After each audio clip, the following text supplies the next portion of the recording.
So the Democratic National Convention was on last night. And if the Democrats plan on running a country any way they run a Democrat National Convention, I'm going to tell you it's going to be a disaster. But this is par for the course. We know that Democrats run a country in a disastrous fashion. And this is what happened to the convention last night. Let's go through it just like the country under Joe Biden. There's no planning. There's no order. We're running behind. Joe Biden didn't speak till well after midnight, and quite disrespectful to Joe Biden, by the way. Not that I'm here to defend him, but the man's the sitting president, at least the guy who calls himself that, and he doesn't speak until after midnight. So again, they can't run a convention. How are they going to run a country? And then what did they do? All of them, including Joe Biden, by the way, resort to lies. Watch this. The president was asked what he thought had happened. Donald Trump said, and I quote, "There are very fine people on both sides. My God." That's what he said. That is what he said. Folks, it's been totally debunked, the Charlottesville nonsense. Even Snopes, owned by liberal billionaires, has debunked the fine on both sides. Liberal commentators have debunked it, but it doesn't stop Joe Biden. But then he brings up the lunatics outside of the convention. These pro-Hamas goons, which are really Antifa members posing as pro-Hamas goons. They're just plain old goons that hate America. Well, both sides. That sounds familiar, doesn't it, folks? Both sides? Listen. Those protesters out in the street, they have a point. A lot of innocent people are being killed on both sides. On both sides. Let me tell you something. Not on both sides. There is nothing innocent about what's going on in Palestine, quote, Palestine, and by and large, the people there support Hamas. They look at themselves as martyrs. And the people outside protesting the DNC are not fine people. They are evil, Jew-hating, America-hating individuals that only want to sow chaos throughout this nation and certainly in Chicago for the week of the convention. So how bad was the convention's planning? How about lines? Lines and lines and lines. Outside.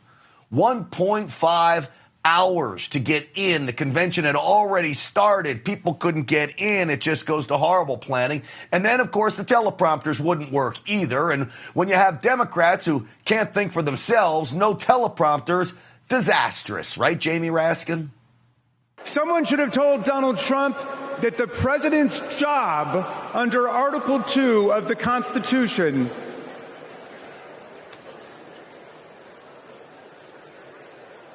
Someone should have told Donald Trump. You got to know your material, man. Know your material.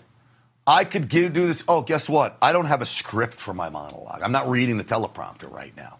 Know your material, okay? It's okay to use a teleprompter, but you got to know it. The Democrats don't because they have no material. So you want to see what you get when it comes to leadership from Kamala Harris? This convention was tanking.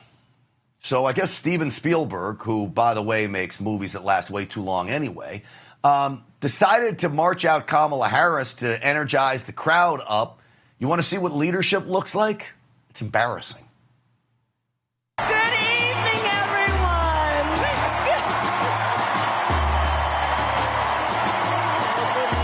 Good evening. Good evening.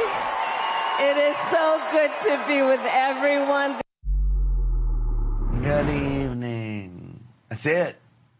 So she has no policy positions. The media knows this. Well, let me make this clear. She has policy positions. She just doesn't want you to know about what those policy positions are. She has radical policy positions. But even the media came after everyone at the convention for not talking about policy and only talking about President Trump. Here's CNN of all places. The platform is sort of a relic of the Biden era because it's a non-binding thing. They'll vote officially today as part of the party business to put it into effect. But as you know, it has no binding capacity to it. Right. And we should note that this also allows Vice President Harris to stay vague, stay, unspecific. All right, so unspecific is what she needs to do. Now let's figure out exactly why she needs to be unspecific. Because Kamala Harris is a communist. There's a reason why I call her Kamala Harris. Her policy positions, just even the very brief ones that she spelled out over the last 2 weeks, from $25,000 home buyer payouts for the first-time home buyers to price gouging and price controls. Price controls don't work. They don't work in Venezuela. They don't work in Cuba. They don't work in Russia or China. But these are her ideas. All government control. You don't know how to take care of your family. This is what Kamala Harris thinks. She's going to make you get vaccinated. All of it. So since they don't have policy they can talk about, because the American public doesn't like any of those things, they go to platitudes.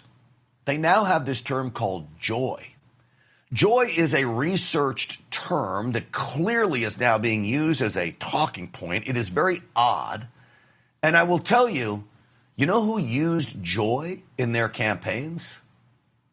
The Nazis did. 1933, strength through joy was how they started pushing the Nazi movement through Germany and Europe.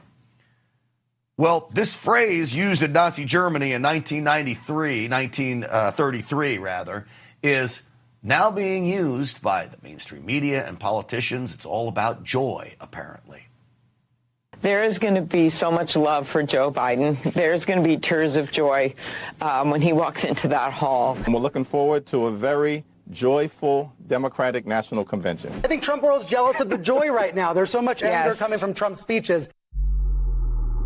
All right, so joy, joy, joy. Strength through joy was the Nazi terminology.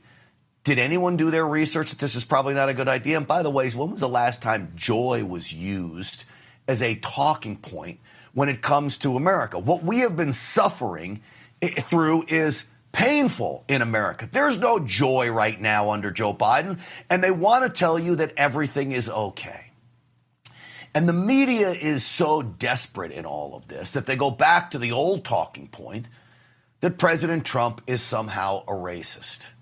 Well, it's brutal talk. And this woman, by the way, Lindsay Davis, is supposed to be one of the moderators on the ABC debate with President Trump and Kamala Harris. I believe she should recuse herself after nonsensical comments like this tying President Trump to the KKK because he visited Howell, Michigan. As you know, former President Donald Trump is expected to go campaign in Howell, Michigan tomorrow. Many people are aware that a month ago in Howell, KKK protesters marched in the streets with the white robes on and suggested that they support Donald Trump. All right, so white robes, Howell, Michigan, the KKK, so-called capital of Michigan. President Trump campaigned there. How dare he? Come on. This was a long time ago, this reputation of Howell, Michigan. They've gone to great strides to try to shun that reputation. And oh, by the way, guess who was in Howell, Michigan campaigning in 2021? Well, that's Joe Biden. Joe Biden was there. Do you think the mainstream media had any criticism of Joe Biden in Howell, Michigan? Of course not. But that is what we get, is hypocrisy from the left and the mainstream media when it comes to all of this. Turning now to these protesters that were outside, I want you to take a look at this video of tents going up. Cut 18. All the tents now are going up outside. Folks, this is coordinated. We saw this during the Occupy movement. We saw this in Seattle. We saw it on college campuses across the country. If you don't believe me, remember Yale? This is the video from Yale not long ago. Tents. Those tents go up. Somebody's organizing this.